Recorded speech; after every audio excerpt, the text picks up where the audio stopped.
paling penting adalah aksesoris atau part yang kita gunakan itu sangat kuat atau kokoh sehingga menjamin keselamatan kita saat berkendara, teman-teman.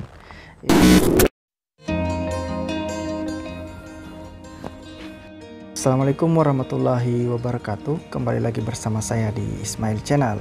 Ya teman-teman, setelah sekian lama saya tidak membuat konten di channel YouTube saya, kali ini saya berkesempatan lagi membuat sebuah konten terkait dengan harga yang kita persiapkan dan part aksesoris yang kita gunakan saat ingin mengganti setir motor kita menggunakan setir fat bar atau yang sering kita kenal sebagai setir plang. Ya, namun sebelum kita lanjut ke pembahasan lebih lanjut, sedikit saya bercerita tentang pertanyaan-pertanyaan yang sering timbul di channel YouTube saya terkait dengan setir motor ini. Yang pertama, apakah menggunakan setir motor seperti ini apakah aman, Bang? Ya, kalau menurut saya sih aman-aman saja selama yang part aksesoris yang kita gunakan itu original dan pada saat proses pemasangannya presisi, dalam artian adalah plug and play, nggak ada yang dicoak, nggak ada yang kita perlu potong lagi, sehingga aksesorisnya itu terbilang kokoh dan aman gitu maksud saya. Terus pertanyaan selanjutnya ini, Bang, apakah menggunakan setir seperti ini nggak dilarang, Bang?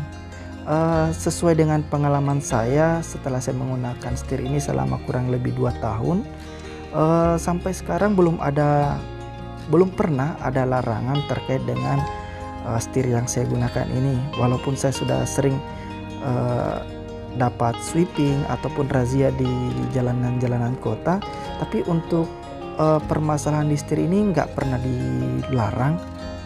Ya, itu adalah pengalaman saya, jadi menurut saya aman-aman saja sih, dan menurut saya juga lebih nyaman menggunakan setir seperti ini karena saya sering menggunakan motor saya ini ke perjalanan jauh, sehingga rasa pegal itu sedikit berkurang ketika saya menggunakan setir seperti ini, teman-teman. Oke, mungkin kita lanjut ke pembahasan selanjutnya terkait dengan part dan aksesoris yang akan saya gunakan. Namun sebelum itu jangan lupa like dan subscribe di channel ini.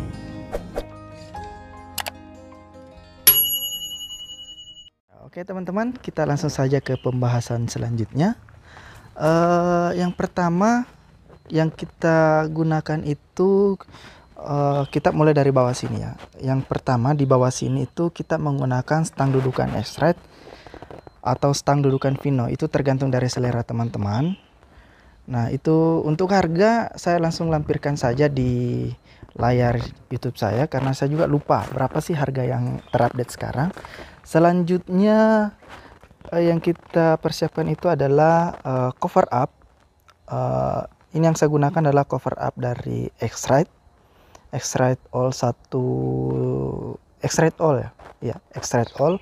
Selanjutnya yang paling penting itu adalah setir fat bar ini yang saya gunakan itu adalah merek Pro Taper yang low, yang rendah, maksudnya yang tidak terlalu tinggi.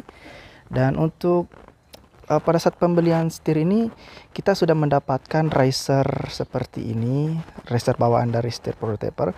Namun yang harus kita persiapkan adalah riser bawah di sini, yang dibawa dari riser ini ada di sini.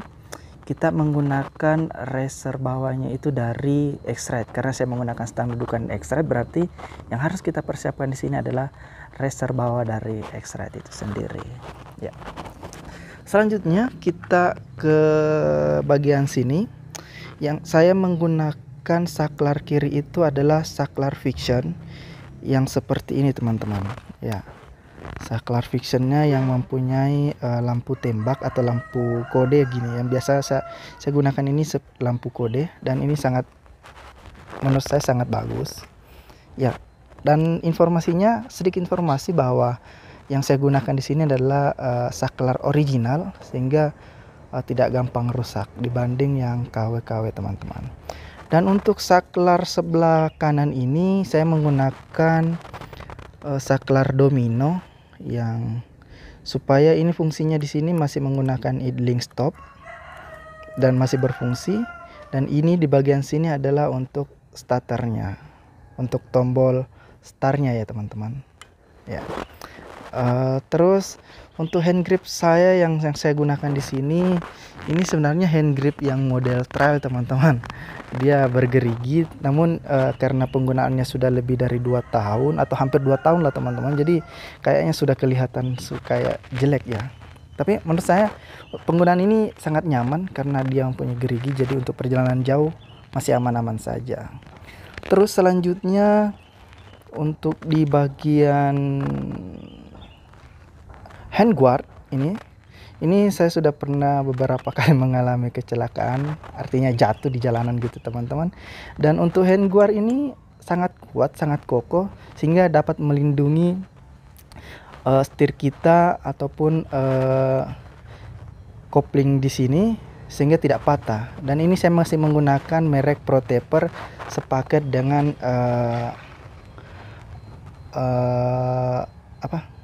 sepaket dengan setir yang saya gunakan ini. Oke. Terus di bagian spion saya masih menggunakan spion Tomok teman-teman. Ya, untuk tampilannya dia seperti ini, spion Tomok. Sebenarnya tergantung dari selera sih. Untuk merek terserah, yang jelasnya modelnya seperti ini menurut saya. Terus selain spion Tomok, kita beralih ke speedometer. Yang saya gunakan ini adalah speedometer original dari X-Rite, Yamaha X-Rite, karena saya mengutamakan yang namanya safety dalam berkendara, jadi saya masih menggunakan speedometer. Tapi ada sebagian teman-teman yang tidak menggunakan speedometer. Kalau saya masih menggunakan karena saya sering melakukan perjalanan jauh, sehingga supaya untuk mengontrol kecepatan saya di jalanan, karena kadang sering lupa juga sih kecepatannya. Ya, terus apalagi ya? Mungkin itu saja teman-teman terkait dengan masalah kayak lampu-lampu seperti ini. Itu tergantung dari selera aja, jadi saya nggak usah bahas. Yang penting dalam proses pergantian setir motor Mio M3 kita, yang paling penting adalah aksesoris atau part yang kita gunakan itu sangat kuat atau kokoh, sehingga menjamin keselamatan kita saat berkendara teman-teman. Ya, oke, mungkin cukup itu dari saya. Kalau masih ada pertanyaan terkait dengan part aksesoris yang kita gunakan, ataupun ada pertanyaan-pertanyaan atau kritik dan masukan, silahkan tulis di bawah di komen, di kolom komentar. Dan selanjutnya nanti di video selanjutnya kita akan membahas terkait dengan oli shock atau takaran oli shock pada motor Mio M3 yang saya gunakan ini. Oke, terima kasih. Assalamualaikum warahmatullahi wabarakatuh.